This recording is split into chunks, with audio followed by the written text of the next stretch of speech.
తెలంగాణ రాష్ట్రంలో నిరుద్యోగుల పరిస్థితి ఎలా ఉందంటే చాలా దారుణంగా ఉన్నది.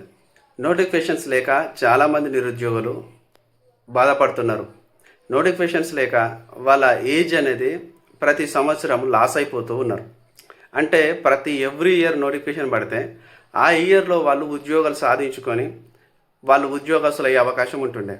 ఇప్పుడు తెలంగాణ రాష్ట్రంలో మరి రేవంత్ రెడ్డి అన్న పాలన కాంగ్రెస్ ఏర్పడి 30 నెలలు దాటిపోతుంది.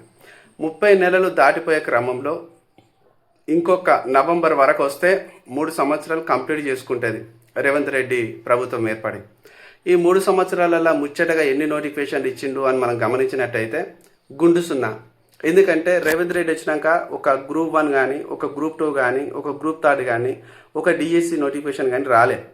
అయితే అతని హెల్త్ డిపార్ట్మెంట్లో కొన్ని పోస్టులు ఇచ్చిండు, ఇంకా వగేరాలో కొన్ని వగేరా డిపార్ట్మెంట్లో కొన్ని నోటిఫికేషన్స్ ఇచ్చిండు. కానీ అనుకున్నంతగా నిరుద్యోగులకు కావాల్సింది ఏంటంటే DSC, group 1, group 2 and group 3, police notifications, beat officers, ఇంకా అదర్స్ నోటిఫికేషన్స్ చాలా ఎక్కువగా నిరుద్యోగ సోదరులకి మరి ఇష్టంగా అవకాశంతో రాస్తూ ఉంటారు. ఏదేమైనా కానీ మరి రేవంత్ రెడ్డి మరి ఎందుకు నోటిఫికేషన్స్ ఇస్తలేడు, మరి నిరుద్యోగుల వయోపరిమితి అంశంపై ఎందుకు చర్చిస్తలేడు, ఎందుకు ఆలోచన చేస్తలేడు అనే విషయాన్ని ఈ వీడియోలో మీకు కళ్ళకు అద్దినట్టుగా వివరించే ప్రయత్నం చేస్తాం. మెయిన్గా రేవంత్ రెడ్డికి ఒక ఆలోచన ఏమొచ్చిందంటే తెలంగాణ రాష్ట్రంలో ఉన్న 30 నుంచి 20 లక్షల మంది నిరుద్యోగులలో చాలా యాక్టివేట్గా ఉండి ప్రతి నోటిఫికేషన్ అటెంప్ట్ చేసేవారు 10 లక్షల లోపే ఉంటారు. అంటే ఈజీగా ఒక 6 నుంచి 7 లక్షల మంది చాలా యాక్టివ్గా ఉంటారు. ఎగ్జామ్ రాసే వాళ్ళు 3 నుంచి 2.5 లక్షల మంది కంటే ఎక్కువ రాయడం లేదు.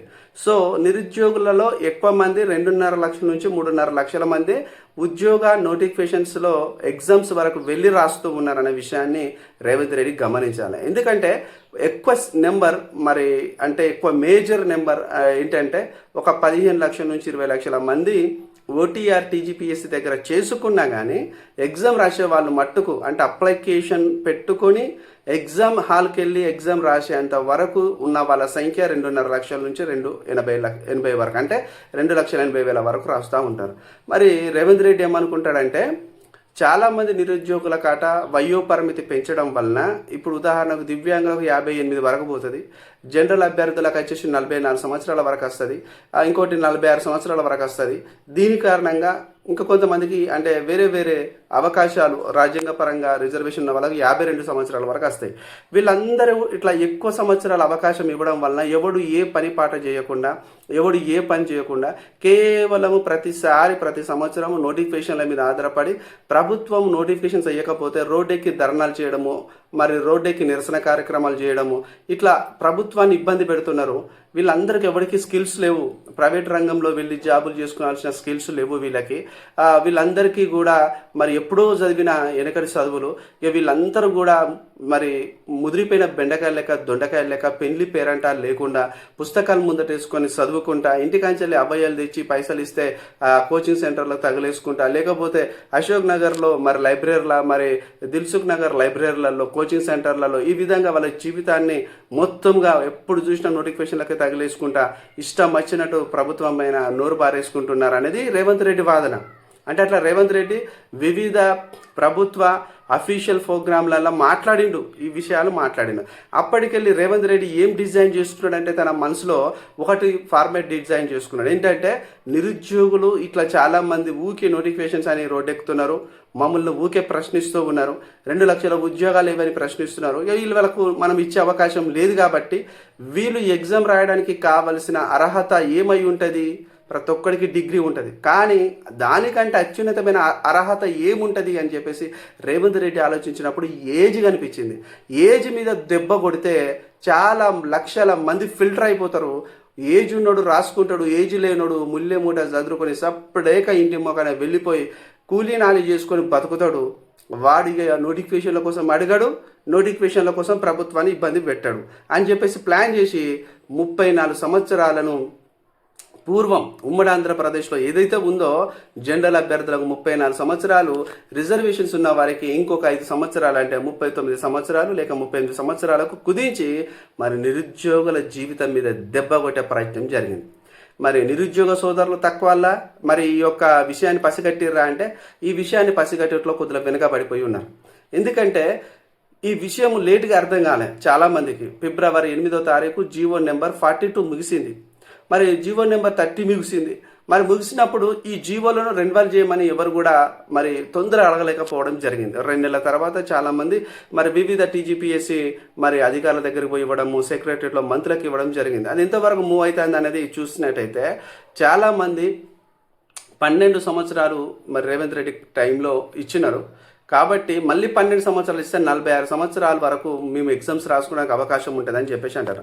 100% 46 సంవత్సరాలు ఇవ్వాలి. ఎందుకంటే మనకు 2024లో నోటిఫికేషన్ లేదు, 2025 సంవత్సరంలో నోటిఫికేషన్స్ రేవంత్ రెడ్డి ప్రభుత్వంకి వెళ్ళి రాలే, 2026 సంవత్సరంకు ఇప్పుడు మనం మే మాసంలోకి వచ్చినాం, 2026 5 నెలలు గడిచింది, ఇంతవరకు నోటిఫికేషన్స్ రాలే. మరి నోటిఫికేషన్ రానప్పుడు నిరుద్యోగుల అభ్యర్థుల యొక్క ఏజ్ అనేది తరుగుతూ ఉంటుంది.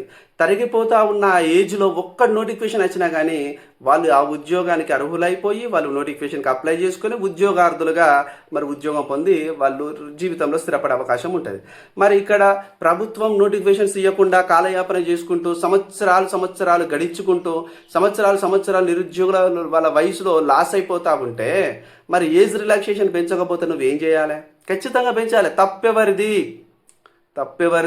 ముఖ్యమంత్రి గారిదే ఉంటుంది. ఎందుకంటే ముఖ్యమంత్రి గారు ఎవడు అడగక ముందే 12 సంవత్సరాలకు ఏజ్ రిలాక్సేషన్ పెంచిండు, అంటే 46 సంవత్సరాలు పెంచిండు. ఎవడు అడగక ముందే నువ్వు పెంచినప్పుడు మరి అడుగుతున్నాం కాబట్టి పెంచే అవకాశం కూడా నీ చేతుల్లో ఉండింది. ఎందుకంటే నువ్వు పెంచాలి, ఎందుకంటే నువ్వు ముఖ్యమంత్రివి, ఒక పెద్దన్న స్థానంలో ఉండినావు కాబట్టి నువ్వు పెంచాలి. మేము అడిగేది మిమ్మల్ని, మీరేమన్నారు? రోడ్డు ఎక్కకండి, ధర్నాలు చేయకండి, ఏదన్నా ఉన్నా కూడా నా దగ్గరికి రండి, నేను ఎప్పటికీ కూడా మీకు అందుబాటులో ఉంటా. నిరుద్యోగ సోదరుల గురించి మాట్లాడిన రోజులున్నాయి. నిరుద్యోగము ప్రజాపాలన ఏర్పడిందంటే అది నిరుద్యోగుల ఓట్లు దారనని రేవంత్ రెడ్డి గారు మాట్లాడినారు. ఇప్పుడు ఎండోమెంట్ మరి నోటిఫికేషన్ రాబోతుంది, దాంట్లో మరి మంచి ఉద్యోగాలు ఉన్నాయి, దానికి కూడా 34 సంవత్సరాలు చేసే పరిస్థితి ఏందని చెప్పి చాలామంది చూస్తున్నారు. ఇంకోటి మరి బిఎడ్ లెక్చరర్ పోస్టులు, అదేవిధంగా డైట్ లెక్చరర్ పోస్టులు, అదేవిధంగా డిప్యూటీ డిఈఓ పోస్టులు ఈ విధంగా రాబోతున్నాయి. మరి దాన్ని కూడా 34 ఏజ్ చేస్తే పరిస్థితి ఏందని చెప్పేసి చాలామంది భయపడుతూ ఉన్నారు. ఏదేమైనా కానీ రేవంత్ రెడ్డి గారు 46 సంవత్సరాలు ఇవ్వండి ఒక్కసారికి. అది నీ టర్మ్ మొత్తం ఇచ్చుకుంటావా? ఇచ్చుకో, ఎందుకంటే నీ టర్మ్ ఉన్నది ఇంకా 2 సంవత్సరాలు. అది ఆ 2 సంవత్సరాలు 46 సంవత్సరాలు ఇస్తే నువ్వు ఏదో 1,00,000 ఉద్యోగాలు ఇస్తావని ఆశ ఏం లేదు.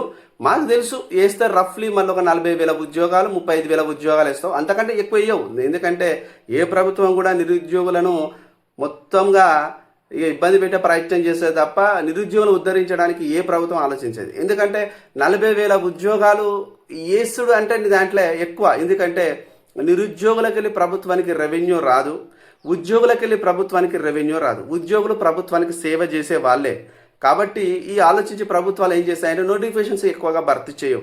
2024 సంవత్సరం, 2025 సంవత్సరం, 2026 సంవత్సరంలో ఎన్ని ప్రభుత్వ ఉద్యోగులు రిటైర్మెంట్ టైంలో వాళ్ళ భర్తీకి సంబంధించిన ఖాళీలో శ్వేతపత్రం రిలీజ్ చేయి.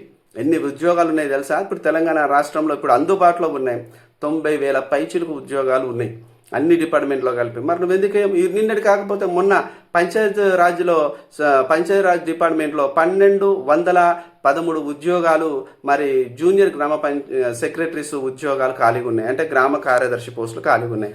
అవి ఒక్కొక్క జిల్లాల్లో ఒక్కొక్క విధంగా ఉన్నాయి, 20, 30, 40, 50. అవి కూడా చేయి, అది కూడా కొంతమందికి ఉపయోగపడుతుంది కదా. జీపీఓలు అన్నావు, గ్రామ పాలన అధికారులు అన్నావు, ఒక 5,500 అన్నావు, అవి కూడా రిలీజ్ చేయి, అది కూడా కొంతమందికి ఉపయోగపడుతుంది కదా. ఎటు చేసి 46 సంవత్సరాల ఏజ్ లిమిట్ పెంచితేనే నిరుద్యోగులలో పాపం వాళ్ళ జీవితాలు వెలుగు నింపినవుతారు, లేకపోతే వాళ్ళ జీవితాంతం నేను తిట్టుకున్న వాళ్ళు అవుతారు. మరి జాగ్రత్త, త్వరలో మీరు జీవో కొత్తది తీసుకురావాలి, ఏజ్ లిమిట్ 46 పెంచాలని మేము ఆకాంక్షిస్తున్నాం. మా